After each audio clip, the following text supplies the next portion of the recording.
First asking, am I being the type of leader that an A player is going to want to hitch up to? And if we can't answer that honestly, that, yeah, I am, right, then that's probably the foundation of the issue.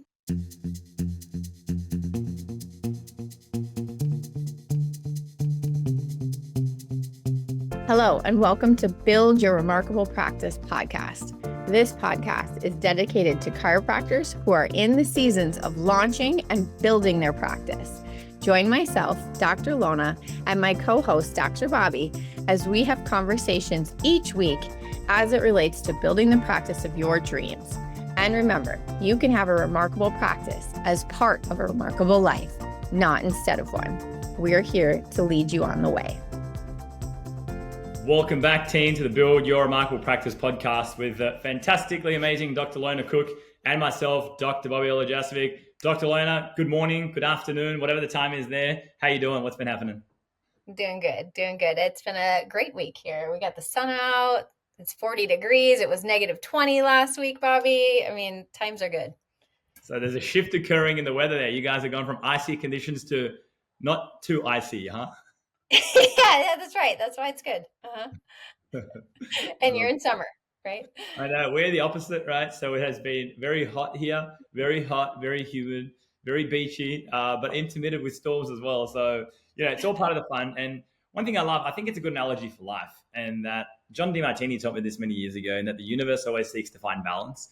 So if you ever find yourself, guys, in the middle of a, pardon the pun, storm, whether that's metaphorically speaking or whether that's actual speaking, just understand that the universe is always going to look for balance. So while it might feel stormy right now, guess what follows right after a storm? Clear skies. Beautiful clear skies. Absolutely. So you might be listening to this, guys, maybe in a bit of a funk with your practice. Maybe you're driving home from the office now and you're a bit frustrated with something that happened, and it's kind of got you a bit worked up, it's got you a little bit bothered, or something that is happening. If the only thing you got out of today is that, you know what, clear skies are on the horizon very soon, then I think it's very, very worth your time. I was having that conversation yesterday. A mom brought in a fevering baby, and he was worried because it was at 104. And I said, what I've experienced in my own momming is that after a fever, baby hits new growth curves, new capacities, right? That contraction, that expansion, that fever, and then that growth, right? So business is not so different. Yep, 100%. I agree. Spot on the mark. And how appropriate, guys, because what are we going to be talking about today? Well, today we wanted to be talking about how do you build your office? How do you scale your office? And in order to build an office, if you're somebody that's on this podcast, then one thing I know is that you invest time, energy, and money into your personal development and your personal growth, right? And so if you're looking to build something of size, if you're looking to scale, if you're looking to build something that's, maybe some would say going to leave a legacy, you're looking to build a business that's actually worth something because it's an asset, the only way to do that is going to be to build a great team around you, and specifically is to build great leaders around you. So today we want to talk about what's the principle around how do you build great leaders? How do you first turn yourself into a great leader? Because in order for people to follow you, you have to be a good leader. And then how do you build other good, and dare I say, other great leaders around you? So it's not just the Dr. Lona show, it's not just the Dr. Bobby show, but instead there is amazing health leaders all throughout your practice and all throughout your business, because that's two things. Leverageable, meaning it's not all relying on you. And so you're going to have an off day. You're going to have an off period. Okay, you're going to have a lot of vacations and holidays to build this thing up, right? But instead, there's multiple leaders within inside your organization. And when you do have an off period or you have vacation time, it doesn't miss and doesn't skip a beat. Everything continues to function. So how do we build world-class leaders inside of your office? Lona, I'm going to pass this one over to you. What's been your journey and what's been your lessons learned? What's the biggest advice you can give someone about, okay, Lona, I'm struggling with team. I just feel like I'm the one that's pushing everything along. How do I build these awesome people? I see it in your office. How do I build these great leaders inside of my office? What are some key takeaways here for us? Yeah, I think we've said this in other podcasts, is like first to just really look at yourself. Anytime someone's struggling with team or struggling with keeping team members, or maybe, moaning about their team members, it's like a really important part to just reflect on, who have I been showing up as a leader? Am I incongruent in what I've been walking out? Am I showing up of a leader, of the type of teammate that I actually want to hire? And a lot of times, if we're being honest with ourselves, the answer is no. And that's where, we have to first walk it out ourselves in our own mind, having the vision first for that position, that person we're trying to attract. And Bobby, you and I both know we've got the team building immersions coming up here, and a lot of what's going to be shared at that conference or that immersion is going to be about attracting A players, right? So first asking, am I being the type of leader that an A player is going to want to hitch up to? And if we can't answer that honestly, that, yeah, I am, right, then that's probably the foundation of the issue. I think a lot of people lack the vision to see themselves sometimes in a way where they realize they can attract people who can see this as a career, to join forces with you, that you would employ people and this would be their career choice. And what I want to just say is almost booster that confidence again of working in a chiropractic practice where we get to serve people and help people through our hands and natural health and the message of vitalism. It's a really great gig. So that's the first thing I would say, is just to really look and answer that question for yourself of do I have the confidence where I realize I can create a team of people who can really step into this and want this for their career and see that vision with me. And you know what? I'm so glad that you started with how do we build a great team? And I'm so glad that you started with you actually have to look at yourself first. Because too often I find that errors pop up or issues pop up in our offices, and we're always quick to blame somebody else, blame that person, blame that system, blame that thing. And I think I first heard it through Jim Parker, right? Where there was one of Parker's laws or principles, to always reflect on yourself first, seek first to understand before trying to be understood. So whenever something pops up in my business or in my life, I've trained and conditioned my mind now. And I'm not perfect at this, but I'm way better at it. To just sit down and reflect and ask myself the question and say, all right, Bobs, where are you showing up like this in your life? So here's a classic example of it. In the sales world, one of the golden rules in sales, Lona, is if you're frustrated with how long people take to take action in your business, how much procrastination is going on, how much I've got to think about it, how much people need the facts and figures and let me do the research. The first thing you should ask is, what is your buying behavior like? Meaning, the last time you purchased something, how much did you procrastinate, think about it? How much did you second guess things, try and look for facts and figures, slow down the sales process? Because the way that your buying behavior is what you're attracting into your life. Or do you hear something? Do you resonate with something? Are you like, you know what? These guys have nailed it. Bang. And the time between having that thought and employing that person or doing that service or whatever it is as close as possible to zero. That's speed of implementation, So too often I see people that will talk to us about that on mastermind calls in terms of low conversion rates, or people just procrastinate, take forever. That's my first question. And what was the last thing you bought? Okay. And let's unpack that process. How long did you pause that sales cycle? And how much time did you add? Because I guarantee that it's reflected in that. So I'm so stoked that you started off with, if you're looking to build great leaders, well, first of all, you should know what a great leader is. So what is a great leader? And guys, a great leader is going to be someone who epitomizes your core values, your business core values. So then the first question to ask yourself is, how much do I epitomize my business core values? Am I showing up that version that I want to see inside of my business? Because what I've recognized also and realized through my journey is the higher levels that you go to like that, the more time that it takes to prepare, to plan, to focus, to lean in, right? Success happens in the preparation process, So yeah, you've got to be preparing on a Sunday night for the week coming up. You got to be preparing every single day, the night before the day, and following a daily planner. You're going to be writing your goals and rewriting them. So if these things you are doing, then you can expect other people to do them. If you're not even doing them, and if you're not showing up the best leader that your team needs you to be, then it's going to be very, very difficult to build great leaders around you. Mm-hmm.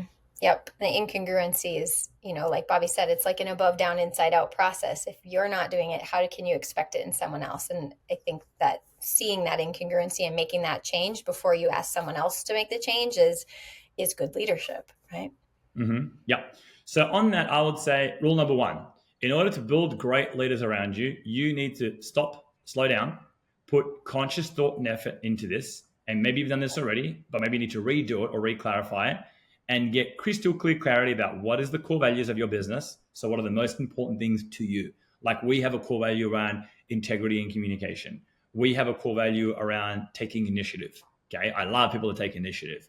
So we have a core value around excellence and everything that we do. So if I have a core value around taking initiative, well, then a great leader for mine should be someone that takes initiative, which means they do things without necessarily being asked to do them. And what Lona's suggesting there now is that, okay, if you're going to expect it from other people, you should be exhibiting that core value as well. So for me, step one in building great leaders would be identifying your core values, business core values, and your vision story for success. What are you trying to achieve? What does success look like for you? And you need to have, we spoke about this in the podcast a couple of weeks ago, you need to have crystal clear clarity about the vision, because guys, newsflash, you will not be very inspiring or motivating as a leader if you don't have clarity about where we're going with this company. Mm-hmm. Okay. Everybody finds a vision. So you need to make sure that your vision for where we're going is compelling, is exciting, is something that you can clearly depict, because that's going to be one of the deciding factors about how well you attract great leaders in the first place. Bobby, I love you said that, because also I think tactically people want to know how to train their team.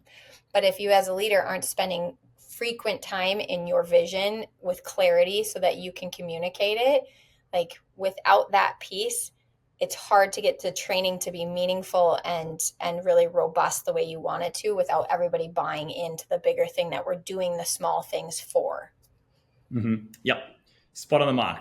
So there we have it. So that's rule number one. What would you say number two is, Lona? So what's the second thing that you need to do in order to build great leaders around you inside of your organization? One is you get clear on your core values and your vision story. What's a second rule that you would suggest people entertain?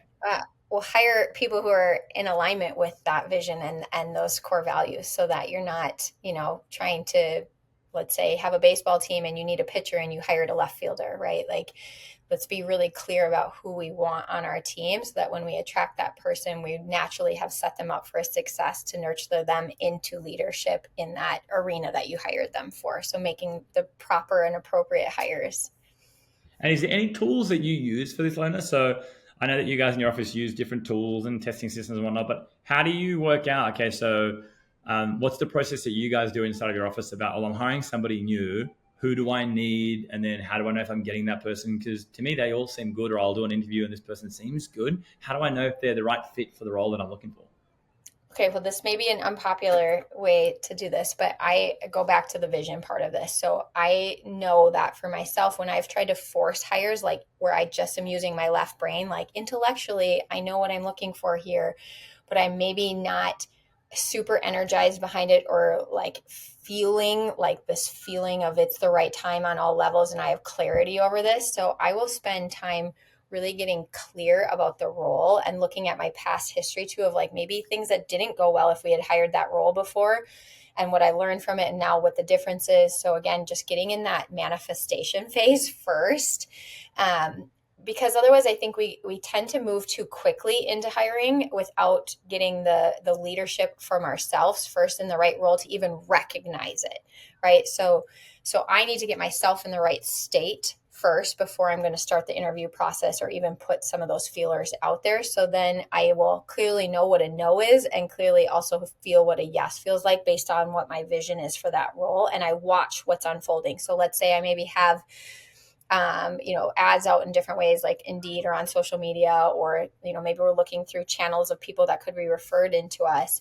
I just start to watch. I just went through this experience where I'd interviewed someone. They weren't quite a fit. My clinical director interviewed them too. And we almost were like, gosh, we just really need this to be filled. And I could see where if we would have been rushed, we could have just made this person fit. But we used discernment through not only the interview process as well as some of the references that we were checking. And what happened is when we said no to that because it wasn't quite right, it was within like a week later, someone through the grapevine put someone else in contact with us, where it was like a magical fit actually, based on like what this person was really looking for, what she got energized about, like her skill set, some of the training she had in her past. And she's, a month in and doing fantastic, right? And that's hard to train on. I think on some level is that element of the leadership that is intuitive, but it's equally as important as being logical, I think. Yeah, no, spot on the mark. I love that. And, when I look at entrepreneurship, guys. For me, an entrepreneur is really like another name for it is a problem solver. So by a problem solver, or a puzzle solver more accurately, it's a puzzle solver. So what that means for me is I look at business and we talk about this thing called vision. And vision is, what should this puzzle look like? So what is the end result of this puzzle? And, I don't want to I can give examples of visions here, but I don't want to entertain a vision so that it imprints on you. But, someone might say, all right, here's the vision that I hold for my practice. I want my practice in 3 years' time to look like X. And they explain X in detail. Here's the size, here's the revenue, here's how many people we serve. Okay, here's how much profit is into it. Here's how many new patients we're getting. Here's how much money I earn. That's right, guys. I said money you earn. Everything, every detail is important, and any detail that you leave out of the vision story, you leave to chance. Okay, and most often the chance of it happening is it ain't going to happen. So you want to try and make sure that you have every detail of the vision carved out to the T, everything about it. And that's the puzzle. That's the puzzle that you're building. And then an entrepreneur is a puzzle builder. So they're looking down, they go, okay, I need this piece of the puzzle, this piece of the puzzle, this. So when it comes to team, the question that I always ask myself is, what problem am I trying to solve? Okay.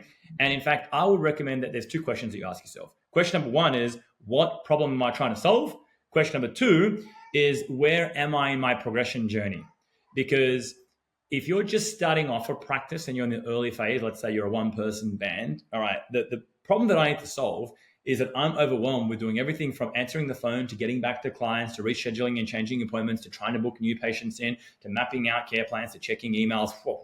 So the first person we need to hire is we need to hire someone on our admin team, right, to help with admin. This person can start checking all your emails. This person can do CA shifts where they are technically what we call a checkout CA, but they're going to be meeting and greeting, so they're a check-in CA as well. So they're going to sit there on the front desk. They're going to arrive and meet and greet people. They're going to make sure care plans are mapped, and so you've delegated that off. But you might be listening to this and you've already got multiple associates and multiple team members. You might say, we have a sales and marketing bottleneck. We don't have enough leads coming in for the amount of chiropractors that we have, and we don't have enough sales happening in order for us to go to the next level. All right, cool. Well, then the kind of person you may need to hire is going to be, if it's marketing or sales, depends. We need more leads. So we need a marketing expert, either somebody who's boots on the ground, going out every single week, doing spinal screenings, bringing newies in. I was talking to one of my great friends in chiropractic, Dr. Josiah. He's got a $7 million practice. He's got full-time 3 people that are screening boots on the ground. So every week they are doing multiple screenings inside of the community and just bringing newies in for their docs. So that's a specific kind of person. That's an example, right? Maybe it's digital. Maybe you've made the commitment to go deeper in digital this year. Well, do you need to master the digital realm? How do you get the art of content creation regularly, sending it out to your media team, making sure that's getting uploaded? You need to identify, what is the vision that you're moving towards? What's the puzzle? Where are you up to in the journey? And then I look at what skill sets am I missing in order for us to get to the next level. Mm-hmm. Yes. Clarity then. Clarity so that you can actually know it when you see it, right? Yep, Right. spot on the mark. Exactly right. So it comes back to clarity, which again, surprise, surprise, comes back down to you as the leader, right? Right. Yeah. Yep. So that's step number 2.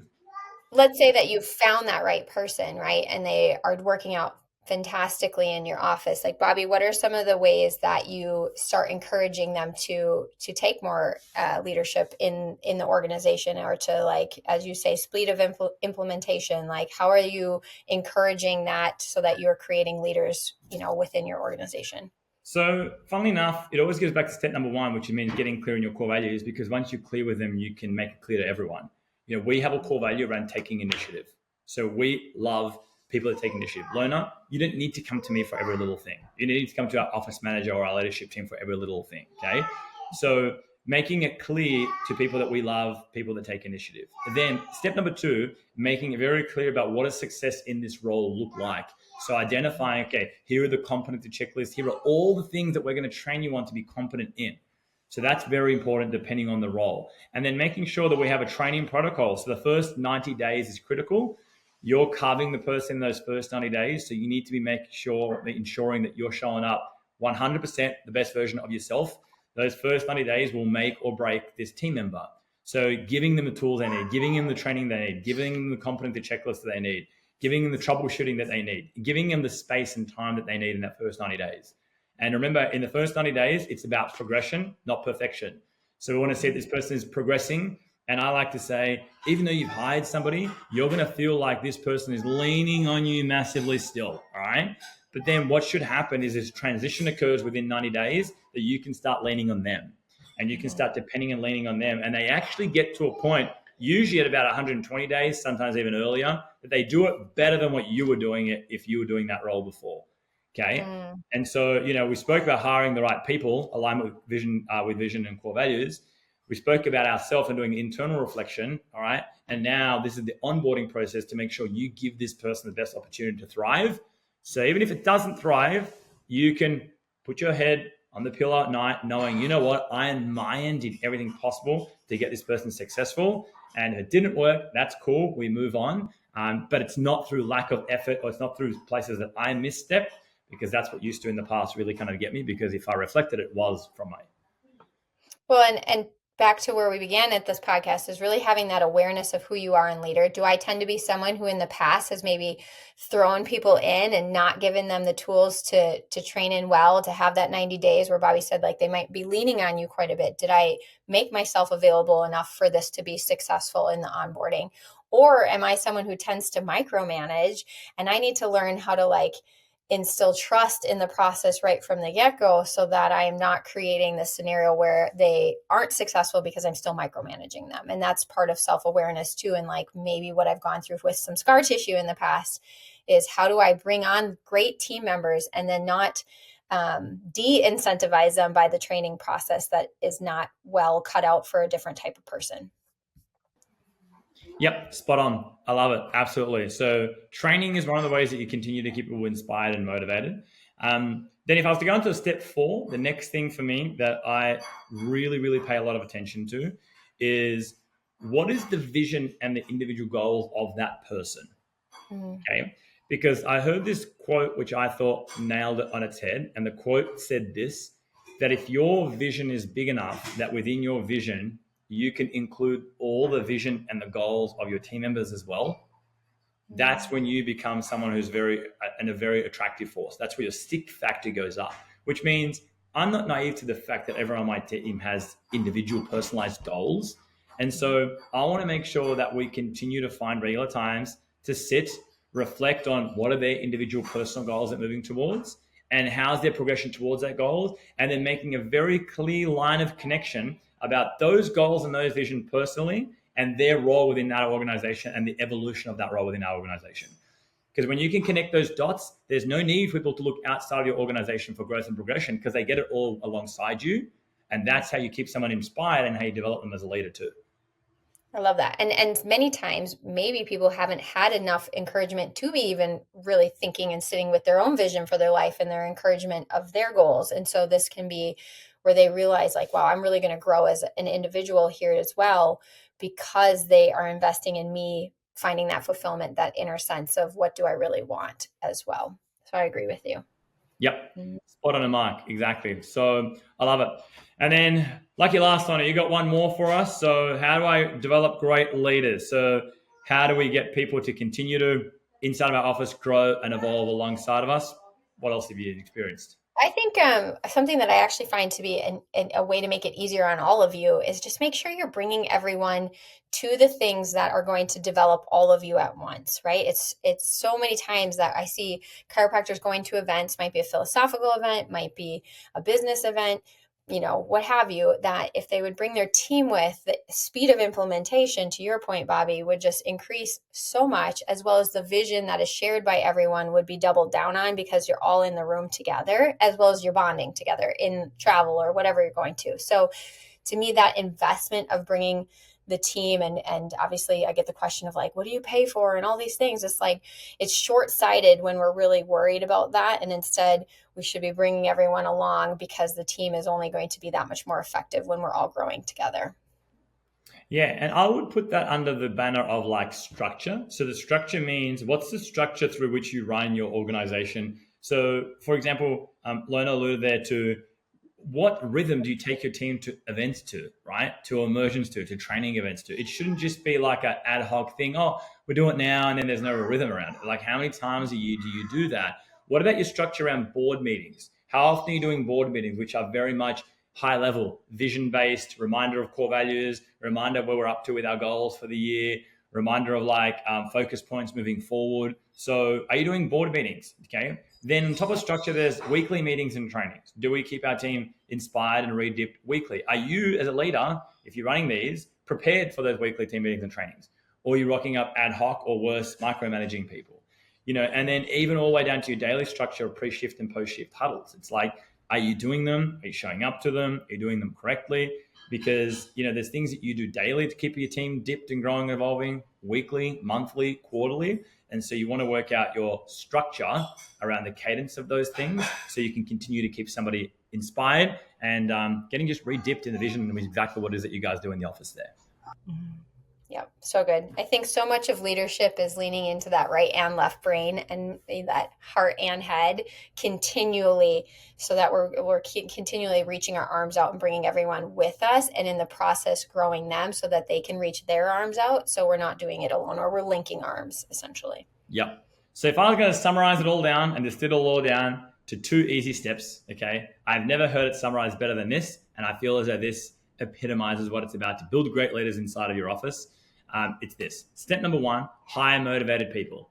Okay. So take the time. Lona used example there. Don't just jump to the first person. We're desperate for this role. It's worth the short-term pain, not of the long-term gain. Believe me. So hire the right people to begin with. Slow down. Okay. Maybe you're going to say no to 10 people before you say yes to the right person. That's step 1. And then step 2 is work damn hard not to demotivate them. And if you think about everything that we said before, if you're not regularly training inside of the office, if you're not showing up a proper leader, if you're unclear with the vision, if you're not taking them to external events, if you don't allow them to see progression within your organization, if they're not seeing growth within the organization, these are all ways that you demotivate somebody. And when someone gets demotivated, that's when they start looking for other places that can help them fulfill their personal vision. So number 1, hire motivated people to begin with. Number 2, work hard not to demotivate those people. There's a 2-step formula. So good. Thanks, Bobby.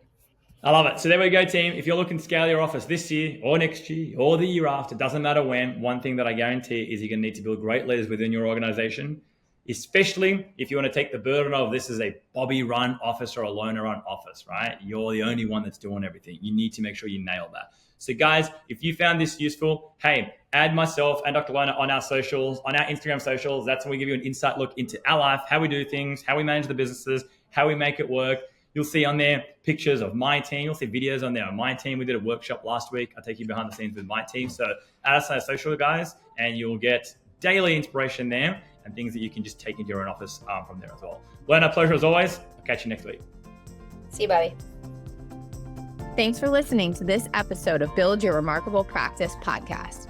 Remember, what the world needs now is chiropractic, and what chiropractic needs now is more successful chiropractors. If you like the podcast, please subscribe, share with your friends, and leave us a review. And if you'd like to connect with us personally, please click the links in the show notes to schedule a call.